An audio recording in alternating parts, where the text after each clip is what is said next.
우리 할렐루야 하면 아멘으로 한번 인사하겠습니다. 할렐루야. 한 번 더 크게 인사할까요? 할렐루야. 네, 여러분 반갑습니다. 저는 25개월을 섬기고 있는 최성호 목사입니다. 여러분 제가 하나님께 늘 기도하는 제목이 하나 있어요. 뭐냐면 겸손하게 해달라고 늘 기도합니다. 근데 하나님이 제 기도를 잘 들어주셔서 제 마음만 겸손하게 하시는 게 아니라 제 키까지 좀 겸손하게 해주셨어요. 제가 180에 조금 못 미치는 166인데 오늘 좀 불편하지 않으시면 제가 보면들 좀 옆으로 이렇게 돌려놓고 설교하도록 하겠습니다. 괜찮으시죠? 네, 감사합니다. 제가 이렇게 올라오기 전에 좀 고민이 많았어요. 이렇게 설교하러 오시는 분마다 꼭 이렇게 이야기하더라고요. 마스크를 쓴 모습이 너무 아름답다라고 이렇게 이야기하는데 저는 오늘 좀 솔직하게 인사를 해야 되겠다라고 결정했습니다. 정직한 마음을 담아서 한번 서로 마주보고 한번 이렇게 인사했으면 좋겠습니다. 하루 마주보시죠. 인사하겠습니다. 당신의 미모가 마스크로 도저히 가려지지 않습니다. 하나님께서 우리에게 은혜의 시선을 주는 예배가 되기를 주의 이름으로 간절히 축원합니다. 여러분 질문 하나 드려볼게요. 여러분은 그리스도인이십니까? 대답이 너무 작은 것 같아요. 여러분은 그리스도인이십니까? 그리스도인이라는 것은 도대체 무엇일까요? 우리가 그리스도인에 대해서 많은 정의를 내릴 수 있지만 그리스도인이라고 하면은 이 땅에 발을 디디고 살아가고 있지만 이 땅에 속하지 않고 하나님께 속하여 살아가는 사람들, 그런 사람들을 가리켜 그리스도인이라고 이렇게 이야기합니다. 그런 그리스도인들에게 주어지는 축복이 하나 있는데요. 한번 따라하겠습니다. 역설의 축복을 누리며 사는 것. 여러분 무슨 말이냐면 이런 거예요. 분명 고통 가운데 있어요. 그런데 고통 가운데 있는데 그리스도인들은 괜찮다라고 이야기해요. 절망 가운데 있어요. 근데 절망 가운데 있는데 그리스도인들은 소망이 있다라고 이야기해요. 길이 보이지 않는 답답한 상황 가운데 놓여 있어요. 그런데 그리스도인들은 그래도 걸어갈 수 있다라고 이야기하는 거예요. 세상에 많은 사람들은 그런 그리스도인들의 모습을 보면서 답답하게 여기기도 하고 왜 그럴까라고 그렇게 아이러니하게 생각하기도 합니다. 그런데 우리 모두는 알고 있어요. 그리스도인이기 때문에 이 땅에 우리가 발을 디디고 살고 있지만 하나님께 속하여 살고 있기 때문에 우리에게 주어진 특권이라는 것을 우리는 너무나 잘 알고 있습니다. 오늘 시편 27편의 저자인 다윗도 그런 역설의 축복의 은혜가 무엇인지 우리에게 너무나 잘 보여주고 있어요. 우리 다 같이 한번 2절과 3절 말씀을 한번 더 읽어보도록 하겠습니다. 2절과 3절입니다. 악인들이 시작. 악인들이 내 살을 먹으려고 내게로 왔으나 나의 대적들, 나의 원수들인 그들은 실족하여 넘어졌도다. 군대가 나를 대적하여 진칠지라도 내 마음이 두렵지 아니하며 전쟁이 일어나 나를 치려 할지라도 나는 여전히 태연하리로다. 지금 어떤 상황입니까? 악인들이 나를 둘러싸고 있어요. 당장이라도 적들이 나를 치기 위해 그 앞에 서 있다라는 거예요. 두려운 상황이죠, 여러분. 두려울까요? 안 두려울까요? 당연히 두려웠겠죠. 여러분, 다윗이라고 두렵지 않은 것이 아니었습니다. 실제로 시편 27편을 읽어보면 그 안에 대부분에 담겨있는 감정이 무엇이냐면 다윗의 두려움이에요. 자, 그런데 여러분, 다윗이 그 두려움의 감정과 상관없이 어떻게 고백하고 있어요? 두렵지 않다라는 거예요. 염려가 없다는 거예요. 걱정하지 않는다는 거예요. 무섭지 않다라는 거예요. 나아가서 태어나기까지 하대요. 이 태어나다는 것을 우리가 원어로 살펴보면 신뢰하고 있다라는 거예요. 이유가 무엇입니까? 하나님이 구원이심을 믿기 때문에, 하나님이 빛이심을 믿기 때문에 내가 그것에 두렵지 않다라고 이야기하는 거예요. 생명의 능력임을 믿기 때문에 두렵지 않다라는 거예요. 여러분, 생명의 능력이라는 것을 원어로 해석하면요, 요새라는 뜻이에요. 하나님이 돌아봤으니, 그 두려움 가운데 돌아봤으니 하나님이 요새와 같이 나를 지키고 있다라는 믿음이 있기 때문에 내가 지금 두렵지 않고 염려가 되지 않다라는 거예요. 여러분, 여전히 두려움의 상황은 다윗 가운데 펼쳐지고 있어요. 적들이 사라진 것도 아니에요. 환경이 바뀐 것도 아니에요. 그런데 보이는 것과 상관없이 보이는 것보다 크신 하나님을 믿는 믿음 때문에 다윗이 두려움 가운데 평안이라고 하는 역설의 축복을 누리며 살고 있다라는 거예요. 여러분이 그런 은혜를 누리게 되기를 주로 간절히 축원합니다. 여러분, 제 가정에 저와 똑같이 생긴 아들과 딸이 있습니다. 아들은 괜찮은데 딸이 걱정이 많아요. 저랑 똑같이 생겼어요. 기도가 많이 필요해요. 하루는 제가 제 아들을 데리고 놀이터에 나갔어요. 근데 이 아들이 외모만 닮은 게 아니라 성격도 저를 닮았어요. 대책이 없습니다. 놀이터에 나가자마자 형들을 막 밀치고 막 순서도 없이 막 장난 아니게 막 노는 거예요. 고삐가 풀렸어요. 아니나 다를까 그 4살짜리 아이보다 조금 나이가 많은 5살, 6살, 그 아이도 질서가 있더라고요. 5살, 6살 아이가 제 아들을 불러 세웠어요. 너 이렇게 놀면 미끄럼 탈 수 없어. 위기가 찾아온 거죠. 제가 그것을 지켜보고 있어요. 이 아이가 이 위기를 어떻게 극복할까 제가 이렇게 지켜보고 있었어요. 그런데 그 순간 놀라운 일이 벌어졌어요. 그 아이가 저를 쳐다만 보는 거예요. 근데 쳐다보는 눈빛이 마치 이런 거 같은 거예요. 그 아빠 뭐 하고 있는 거요? 빨리 와서 해결하지 않고. 사고는 지가 쳐놓고 저한테 와서 해결하라고 이야기하는 거예요. 여러분, 놀이터에 가서 힘센 아이가 가장 힘센 아이가 누구일까요? 나이가 많은 아이요? 덩치가 큰 아이? 아니요. 부모랑 온 아이가 제일 힘센 아이예요. 사랑하는 여러분, 오늘 다윗의 고백, 그리스도인의 고백이 이와 똑같다라는 거예요. 상황과 환경과 감정은 여전히 두려움이에요. 변하지 않았어요. 여전히 적들이 나를 칠 것 같은 두려움이, 그 산적한 어려움이 당장이라도 쳐들어올 것 같은 두려움이 내 안에 있다라는 거예요. 그런데 그 순간 두려움의 환경에 잠식되기 전에 하나님을 보는 거예요. 뒤를 돌아보니 그 하나님이 나를 버티고 있는 것을 발견하는 거예요. 그리고 고백하는 거예요. 하나님이 계시기 때문에 상황과 환경과 상관없이 내가 안전합니다 라고 이렇게 고백하는 것이죠. 오늘 예배 가운데 저는 이런 마음으로 기도했으면 좋겠습니다. 하나님, 상황과 환경을 뛰어넘어서 일하시는 그 하나님 때문에 내 영혼이 안전하다라고 고백할 수 있는 여러분과 제가 되기를 주의 이름으로 간절히 축원합니다. 자, 여러분, 그렇다면 어떻게 우리는 그런 고백을 하며 살아갈 수 있을까요? 다윗은 그 대답을 4절에서 이렇게 이야기하고 있어요. 우리 4절을 같이 큰 목소리 한번 읽을 텐데요. 특별히 이 4절 말씀은 우리가 마음에 새기고 심장에 새겼으면 좋겠어요. 그래서 꼭 여러분 마음 가운데 어느 때든 무슨 때든 기도할 때든 생각날 때마다 이 말씀을 암송하며 외웠으면 좋겠습니다. 우리 같이 4절 말씀 한번 읽어보겠습니다. 내가 여호와께, 시작. 내가 여호와께 바라는 한 가지 일, 그것을 구하리니 곧 내가 내 평생에 여호와의 집에 살면서 여호와의 아름다움을 바라보며 그의 성전에서 사모하는 그것이라. 아멘이십니까? 우리 한 번 더 읽겠습니다. 내가 여호와께, 시작. 그것을 구하리니 곧 내가 내 평생에 여호와의 집에 살면서 여호와의 아름다움을 바라보며 그의 성전에서 사모하는 그것이라. 여러분, 다윗이 한 가지 사실을 발견했어요. 모든 삶 가운데서 내가 유일하게 구해야 될 것이 한 가지 있는데 그것이 무엇입니까? 여호와의 집에 살며 그 아름다움을 바라보며 살기를 소원한다라는 거예요. 사랑하는 여러분, 여호와의 집에 산다라는 것은 무엇일까요? 하나님의 임재 안에 거하고 싶다라는 거예요. 늘 하나님의 임재 안에 있기를 원한다라는 거예요. 우리 그런 의미에서 한번 따라했으면 좋겠습니다. 삶의 부재는, 한 번 더요. 삶의 부재는 하나님의 임재로만 채워질 수 있습니다. 동의하시면 아멘 할까요? 다윗은 깨달았던 거예요. 내가 가진 능력과 힘으로 내 인생의 부재를 채울 힘이 없다는 것을 깨달은 거예요. 그런데 오직 한 가지, 하나님의 임재가 있을 때만 내 삶의 모든 부재가 사라지고 그 하나님의 임재 가운데 영원한 평안을 누리며 살아갈 수 있다라고 깨달은 거예요. 그래서 구하는 거예요. 내 평생에 여호와의 집에 거하겠다고, 여호와의 임재하심만 구하며 살아가겠다라고 간절히 소원하는 거예요. 근데 여러분, 질문 드려볼게요. 여호와의 임재를 구한다는 것은 도대체 무엇일까요? 여호와의 임재를 구하며 살아간다는 것, 여러분 그것이 어떤 의미일까요? 우리가 그 4절 안에 여호와의 임재를 구하는 의미가 너무나 잘 나타나 있어요. 첫 번째는 무엇이냐면 하나님의 아름다움을 바라보는 것이라고 이야기합니다. 이 하나님을 아름다움을 바라본다는 것을 다른 표현을 쓰면 경외감을 가지고 살아간다라고 이렇게 이야기할 수 있어요. 제가 조금 더 쉽게 설명드려 볼게요. 제가 올해부터 교구를 섬기기 시작했고 작년까지는 대학 교구를 섬겼습니다. 그래서 매년 제주도에 선교를 갔습니다. 작년 제주 선교에 갔었던 일인데 여러분 그런 때 있을 거예요. 고난과 고통이 한순간에 다 몰려오는 때, 마치 짜고 치는 것처럼 어떻게 이럴까 싶을 정도로 한 번에 그 어려움이 몰려오는 때가 있었을 거예요. 저도 그런 때가 있었어요. 정말 경제적인 어려움, 가정의 어려움, 내면의 어려움, 오래도록 기도했는데 풀리지 않았던 그 모든 문제가 한순간에 저에게 막 몰려오는 거예요. 그런데 저를 더 힘들게 했던 이유는 고난이 아니었어요. 고난의 타이밍이었어요. 제가 하나님께 원망했습니다. 하나님, 너무하신 거 아니에요? 아니, 고난이 올 수도 있어요. 그런데 하나님, 지금 제가 선교지에 와 있잖아요.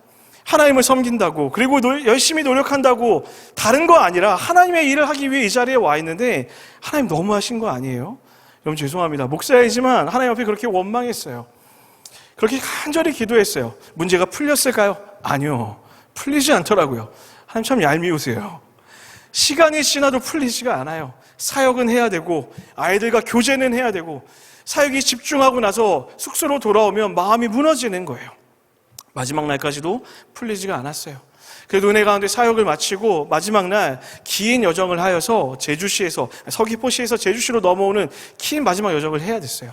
차를 타고 오는데 온몸이 녹초가 됐어요. 마음도 막 다 무너져 있고. 그런데 함께 갔던 전도사님께서 이렇게 물어보는 거예요. 목사님, 잠깐 내려서 바람이나 쐬고 가시죠 라고 이렇게 묻는 거예요. 근데 정직하게 그냥 가고 싶었어요. 쉬고 싶고 말하고 싶지도 않고 답답하고 그러고 싶었어요. 근데 정말 희한하게 이 전도사님이 저에게 물어봤으면 제 대답을 들어야 되잖아요. 대답을 듣지 않고 차를 세워버리더라고요. 동산교회가 참 건강한 교회라는 게 아직도 그 전도사님이 열심히 사역을 잘하고 계세요. 어쨌든 내렸어요. 차에서 내리는데 제 마음이 불편한 상황이었어요. 왜냐하면 지금 쉬고 싶은 감정이 아니에요. 그냥 다 포기하고 싶고 빨리 가서 그냥 잠을 자면 잤지 그냥 그렇게 하고 싶은 마음이었어요. 문을 열고 차에서 내리는 그 순간 제가 그 자연의 아름다움에 압도를 당하였어요. 때마침 그 시간이 일몰의 시간이었어요. 순식간에 하늘이 빨갛게 물드는 거예요. 너무 아름다웠어요. 여러분, 제가 생긴 거와 다르게 굉장히 감성적인 사람입니다. 너무 빨갛게 물드는 거예요. 그리고 양옆에 나무들이 너무 아름답게 서 있는 거예요. 그리고 제주도에 그 돌담길이 보이는데 너무 이쁘더라고요. 때마침 바람이 불어오는데 적당히 시원한 바람이 불어오는 거예요. 그 순간 제 안에 있던 짐들이 다 내려지는 것 같았어요. 한 발 한 발 걷는데 저도 모르게 이렇게 고백하고 있었어요. 주님의 높고 위대하심을 내 영혼이 찬양하네. 주님의 높고 위대하심을 내 영혼이 찬양하네. 하나님, 정말 하나님 아름다운 분이시네요. 저 해가 뜨고 지는 거 하나님이 다 계획해 놓으신 거죠. 저 해가 빨갛게 물드는 것 하나님이 만드신 거죠. 하늘의 해와 달과 별들 주님이 다 갖다 놓으신 거잖아요. 이 나무와 적당히 부는 이 바람도 하나님이 저를 위해 주신 거죠. 하나님 정말 아름다우시네요. 하나님 정말 크고 위대한 분이시네요. 하나님 정말 전능한 분이시네요. 제가 하나님을 경외하기 시작했어요. 하나님을 높이기 시작했어요. 하나님을 찬양하기 시작했어요. 근데 여러분, 그 순간 한 가지 감정이 또 하나 생겼어요. 그게 뭔지 아세요? 하나님을 경외하면 경외할수록 내가 얼마나 작고 연약한 존재를 깨닫게 되는 거예요. 하나님의 크심 앞에 내가 한없이 작은 존재라는 것을 인정할 수밖에 없게 되었다는 거예요. 죽일 것 같은 그 고통이, 무너질 것 같은 그 절망이 하나님의 크심 앞에 보니까 먼지만큼도 작은 것, 아주 작은 것밖에 안 되었다는 것을 깨닫게 되는 거예요. 하나님의 경외하심을 바라본다는 것이 이런 의미입니다. 하나님을 바라보고 묵상하면 할수록 내 힘으로 살아가는 것이 아니라 하나님을 의지하는 힘이 우리 가운데 생겨날 수밖에 없게 된다는 거예요. 사랑하는 여러분, 우리 눈으로 보면 절망이에요. 우리 눈으로 보면 안 되는 거예요. 우리 눈으로 보면 실패하는 거예요. 우리 눈으로 보면 우리는 도망쳐요. 왜요? 힘이 없어요. 능력이 없어요. 할 수가 없는 거예요. 그런데 하나님의 경외하심을 앞에 서게 된다면, 하나님의 크고 위대하시고 전능하심 앞에 서게 된다면 우리를 의지하는 게 아니라 하나님께 엎드려 구할 수밖에 없는 거예요. 하나님, 크신 하나님께 나아가오니 하나님이 해결하여 주시옵소서. 할렐루야. 하나님만이 하실 수 있사오니 하나님이 이 모든 것을 능히 해결하여 주시옵소서라고 그렇게 고백하게 된다라는 거예요. 그 순간 우리 안에 있었던 삶의 부재가 하나님의 임재로 채워지게 되는 거예요. 사랑하는 여러분, 그렇게 제가 묵상하고 차에 타서 돌아오는 길에 제 핸드폰에 묵상 노트에 이렇게 적었어요. 한번 들어보세요. 보이지 않아도 길을 걸어갈 수 있는 이유는 보이는 것보다 크신 하나님을 믿는 믿음 하나 때문이다. 동의하시면 아멘 합시다. 사랑하는 여러분, 묻고 싶어요. 여러분의 많은 인생의 부재를 가지고 살아갈 줄 압니다. 그런데 그 인생의 부재보다 하나님을 작게 여기고 있지는 않으십니까? 여러분은 하나님을 얼마나 크게 바라보고 계세요? 여러분이 가지고 있는 절망보다 하나님을 작게 여기고 있지 않냐고요. 여러분이 가지고 있는 고난보다 하나님을 더 작은 존재로 여기고 있지 않냐고요. 아니요, 우리 하나님은 전능하신 분이십니다. 우리 하나님은 온 우주 만물을 창조하신 위대하신 분이십니다. 어떤 것도 비교할 수 없는 전능하시고 크고 위대하신 분이 우리 하나님이시라는 거예요. 우리는 그 하나님을 바라보기만 하면 되는 거예요. 그리고 그 하나님을 바라볼 때 우리가 깨닫는 것이 있어요. 그 위대하고 전능하신 하나님이 여러분과 저의 아버지이세요. 사랑하는 여러분, 하나님의 경외하심을 바라보시는, 하나님을 경외하며 살아가는 여러분과 제가 되기를, 그래서 하나님의 크심에 압도되어 살아가는 여러분의 삶이 되기를 주의 이름으로 간절히 축원합니다. 그런가 하면 4절에서 또 주목해서 봐야 하는 한 단어가 나와요. 그게 뭐냐면 사모하는 그것이라는 거예요. 사모하다라는 것은 바케르라고 하는 단어로 쓰여져 있어요. 이 단어는 성전에서 제사를 드릴 때 쓰여지는 거예요. 무슨 말이냐면 제사를 드릴 때 이것이 제사에 드릴 만한 것인지 아닌지를 검사할 때 쓰는 단어가 바로 이 단어라는 거예요. 다시 말해 사모하는 그것이라는 것은 나라는 존재가 주님 앞에 서서 주님께 드려지기 합당한 존재인지 아닌지를 끊임없이 돌아보는 것, 이것이 사모하는 그것이라고 이야기하고 있다는 거예요. 그래서 메시지 성경을 보면 이렇게 기록되어 있어요. 하나님 발치에서 전심으로 내가 배우고 싶습니다. 사랑하는 여러분, 사람들 모두는요 각자마다 기준을 가지고 살아가요. 어떤 사람들은 명예의 기준을 가지고 살아가고 행복을 기준 삼고 살아갑니다. 그리고 그 기준으로 인해서 나의 삶의 방식들이 결정되어져요. 저도 마찬가지입니다. 저 나름의 여러 가지 기준들이 있어요. 예를 들면 여러분 웃지 마십시오. 저는 개인적으로 제 기준에 봤을 때 저는 나름 괜찮은 얼굴이라고 생각합니다. 여러분 별로는 아멘, 감사합니다. 동의하지 않으실 것 같은데, 한 분이 동의해 주셔서 굉장히 감사한데 동의하지 않으실 것 같은데 생각해요. 괜찮습니다. 근데 놀라운 사실은 제 아내도 그 사실에 동의하지 않고 있다는 거예요. 그래서 제가 물었어요. 아니 여보, 그러면 내가 잘생긴 것도 아닌데 왜 나랑 결혼했어요? 이렇게 물었는데 제가 너무 충격적인 대답을 들었어요. 아내가 이렇게 대답하더라고요. 그러게요 라고 이렇게 얘기하고 끝났어요. 와, 저는 아직까지도 제 아내가 부끄러워서 거짓말하고 있다고 생각하고 있어요. 갑자기 제가 초라해지네요. 어쨌든 여러분, 모든 사람들은 각자가 가지고 있는 기준이라는 것이 있다라는 거예요. 그리고 그 기준이 내 삶을 선택하는 여러 가지 방향을 만들어내고 있어요. 우리가 주의 얼굴을 마주하며 사모하는 그것이라는 것은, 사모하며 산다는 것은 어떤 의미냐면, 내가 이제 그 판단의 근거를 내가 아니라 하나님의 발치 앞에 배우면서 하나님의 말씀으로 근거 삼고 살아가겠다고 결정하겠다라는 거예요. 여러분, 우리가 살아가는 세상은 수많은 소음들이 있어요. 주변에 이웃의 이야기들, 주변에 많은 이야기들이 있어요. 어떻게 살아야 된다, 무엇을 가져야 된다, 무엇을 이야기한다, 수많은 소음들이 우리 가운데 들려옵니다. 그 중에서도 우리가 가장 경계해야 되는 소음이 있다고 한다면 내 마음의 소음이라고 저는 그렇게 생각해요. 우리 마음 가운데서 끊임없이 이야기하죠. 내 마음 가운데서는 더 많이 가져야 된다, 더 완벽해져야 된다, 더 이루어야 된다, 끊임없이 우리 마음 가운데 이야기하는 거예요. 그런데 여러분, 그 마음의 소리에 집중하면 집중할수록 우리는 절망할 수밖에 없어요. 가질 수 있는 게 많지 않거든요. 가지려고 해도 또 놓치게 되어 있거든요. 그래서 결국에 우리가 선택하는 것은 포기할 수밖에 없는 거예요. 이길 능력도 힘도 없으니까 결국엔 도망치게 되고 그 자리로부터 피할 수밖에 없게 된다라는 거예요. 그런데 여러분, 하나님의 말씀을 기준으로 삼고 살아가면 우리 안에 다른 반응들이 나오기 시작해요. 왜요? 하나님의 말씀은 이렇게 이야기하거든요. 두려워하지 말아라, 염려하지 말아라, 내가 너와 함께 할 것이야. 내가 어디에 있던 나의 의로운 오른손으로 내가 너를 반드시 붙잡을 거야. 내가 너의 목자가 될 거야. 내가 너의 치료자가 될 거야. 절망 가운데 소망이 되어줄 거야. 하나님의 말씀 앞에서 서 있게 되어진다면 더 이상 우리는 두려움이 아니라 소망과 기대와 감사함으로 우리의 주어진 삶을 살아갈 수 있게 된다는 거예요.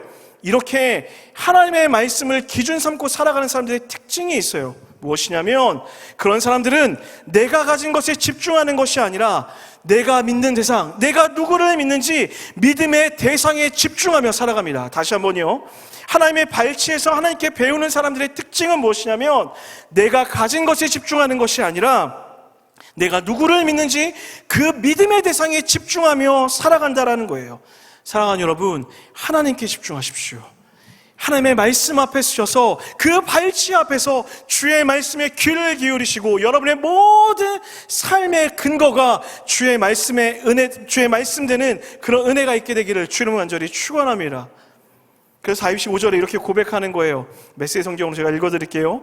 떠들썩한 세상 한가운데서 고요하고 안전한 곳은 오직 주님의 집뿐, 시끌벅적한 도로에서 멀찌감치 물러선 완벽한 은신처.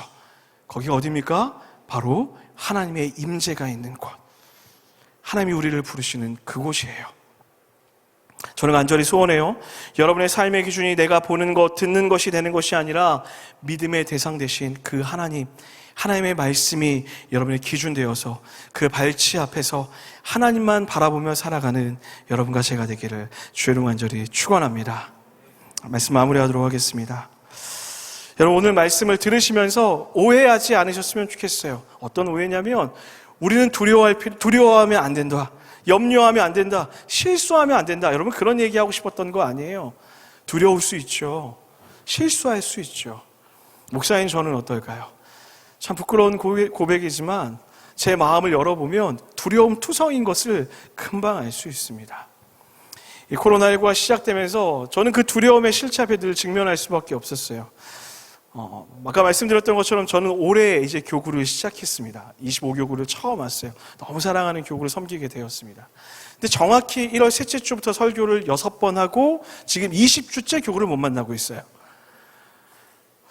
언제 다시 만날 수 있을까 여러 가지 고민이 됐어요. 처음에는요, 여러분, 이런 마음이었어요. 곧 만나게 되겠지. 한 주가 지나고 한 달이 지나고 시간이 지나면 지날수록 제 안에 두려움이라는 게 찾아오더라고요. 괜찮을까? 이렇게 지내도 괜찮은 걸까? 성도들은 잘 지내는 걸까? 그러니까 그 순간 아둥바둥하기 시작했어요. 뭐라도 해야 될 것 같은 거예요. 내가 할 수 있는 뭔가를 찾는데 그것도 한계가 있어요. 갈 수 없고 만날 수 없으니까 할 수 있는 게 없는 거예요. 답답한 거예요. 미치겠는 거예요. 기도할 때도 뭔가 답답하고 풀리지 않는 막막함이 있었어요. 그래서 하나님한테, 하나님 어떡하죠? 하나님 어떡하죠? 하나님 어떡하죠? 하나님 어떡하죠? 그렇게 기도할 수밖에 없었어요. 그런데 그 순간 어느 날 기도하는데 하나님이 저에게 이런 마음을 주시는 거예요. 최 목사야, 코로나가 무섭니? 내가 무섭니? 정신이 번쩍 들었어요. 내가 지금 뭘 두려워하고 있는 거지? 내가 지금 뭘 무서워하고 있는 것이? 맞습니다. 여러분, 절망이죠. 답답하죠. 볼 수 없고 정말 만나고 싶거든요. 우리 교구 식구들 정말 보고 싶고 한 분이라도 빨리 만나고 싶은 마음이 있어요. 그런 마음의 절망함이 있죠. 그런데 그보다 더 큰 사실이 있어요. 하나님은 일하고 계시다라는 거예요. 어떤 상황과 환경과 상관없이 하나님은 이미 일하고 계시다라는 거예요. 하나님이 그 환경보다 크신 분이고 두려움보다 크신 분이라는 것들을 제가 잊고 있었던 거예요. 그 순간 제 기도가 바뀌기 시작했어요. 하나님, 잘못했습니다. 하나님 신뢰하겠습니다. 하나님 의지하겠습니다. 하나님이 교구의 주인이시고 하나님이 교회의 주인이심을 내가 인정합니다. 내가 할 수 없다고 하나님이 일하지 않는 것이 아니라, 내가 못하고 있다고 하나님이 안 움직이시는 것이 아니라, 하나님은 지금도 신실하게 일하고 계심을 제가 믿음으로 고백합니다. 그래서 지금 나에게 믿음으로 주어진 내 자리에서 저는 하나님을 경외하겠습니다. 하나님만 찬양하겠습니다. 하나님을 예배하겠습니다. 간절히 기도하겠습니다. 하나님이 반드시 일하실 것을 믿기 때문에 내가 하나님을 따라 예배하며 기도하며 나아가겠습니다. 하나님 일하여 주시옵소서 기도하기 시작했어요. 사랑하는 여러분, 여러분 삶 가운데 많은 고민과 두려움이 있을 줄 알아요. 괴롭죠, 어렵죠, 힘들죠. 그런데 여러분, 그 두려움보다 하나님이 크신 분이십니다. 여러분의 어려움보다 하나님이 크신 분이라고요. 그래서 우리가 오늘도 해야 할 것은 무엇이냐면 하나님의 발치 앞에 무릎을 꿇고 기도하는 거예요. 하나님을 경외합니다. 하나님의 크심을 묵상합니다. 하나님의 크심을 아름다우심을 찬양합니다. 그래서 하나님 앞에 내가 무릎 꿇고 기도하여서 내 모든 생각을 주님께로 바치오니 주님만 의지하게 하여 주시옵소서. 그렇게 예배하는 거예요. 그렇게 예배할 때에 하나님이 오늘 말씀으로 여러분에게 위로하실 거예요. 제가 읽어드릴게요. 마지막 14절에 이렇게 되어 있습니다. 내가 풍요의 땅에서 하나님의 선하심을 보게 될 것을 확신함이라. 할렐루야. 그러니 하나님 곁에 머물러라. 용기를 내어라. 포기하지 말아라. 거듭 말하노니 하나님 곁에 머물러라. 누가 이 고백 앞에 설 수 있습니까? 사랑하는 여러분, 저와 여러분이 그 고백 앞에 서기를 원합니다. 하나님이 반드시 그 생명의 땅 가운데 우리를 세우실 거예요. 그러니 포기하지 마세요. 떠나지 마세요. 염려하지 마세요. 하나님 앞에 서서 하나님을 부르짖고 예배하는 여러분과 제가 되기를 주의 이름으로 간절히 축원합니다. 그렇게 예배할 때에 하나님의 임재 가운데 살아갈 때에 그 하나님이 주시는 축복으로 말미암아 역설의 축복, 세상 사람은 이해 못하는 역설의 축복, 부재가 하나님의 임재로만 채워지는 하나님의 은혜의 축복을 우리가 누리게 될 거예요. 오늘 이 밤 그 은혜를 누리시는 여러분 되시기를 주의 이름으로 간절히 축원합니다. 그렇게 고백하기를 원하는 분들만 자리에서 한번 일어나서 우리 이 찬양으로 같이 한번 기도하며 나아가겠습니다.